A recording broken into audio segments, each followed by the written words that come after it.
The new Savannah Bluff Lock and Dam in Augusta has been broken for a few years, and there's still no funding to fix it.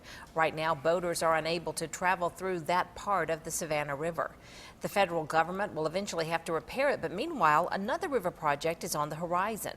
As Mike Miller reports, the Riverkeeper is proposing that Congress combine both projects to create a water recreational hub for the CSRA. Well, Congress ordered that the lock and dam be fixed, but that still hasn't happened yet. And with the Savannah River deepening project already underway, another project has to happen here. And the Savannah Riverkeeper is hoping to save the federal government money by turning this into a whitewater rapids channel.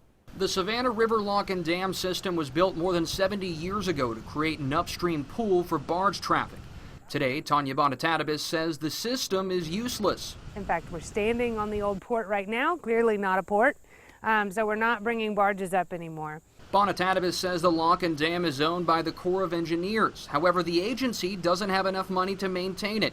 There's a 50-foot hole in front of it, or downstream from it, that is burrowed out that the whole thing could just fall into. The walls are shaking. Within the next 2 years, the federal government will have to build a $36 million fish passage around the structure because of environmental concerns about the Savannah Harbor widening and deepening. Because of the lakes and the way that we've artificially done this river, the breeding sites for the sturgeon, which are 40-million-year-old fish, are no longer available. The Riverkeeper says since both projects have to happen at some point, why not combine them by removing the lock and dam structure and creating a rock dam? So the rock dam, or the fish ladder, would actually be in the main channel of the river. It would still retain the pool up here.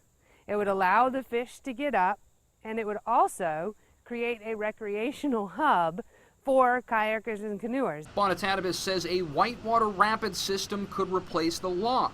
She believes the total cost of the project would be a little more than $36 million. The U.S. Senate and the House both passed bills this month containing funding for these projects here on the Savannah River. Now, the Riverkeeper says that those bills do contain language that would allow her organization's proposal to happen here. However, the U.S. Senate and the House do need to meet together and have a conference committee to work out the differences in those bills. We will know more about that bill within the coming weeks. Back to you.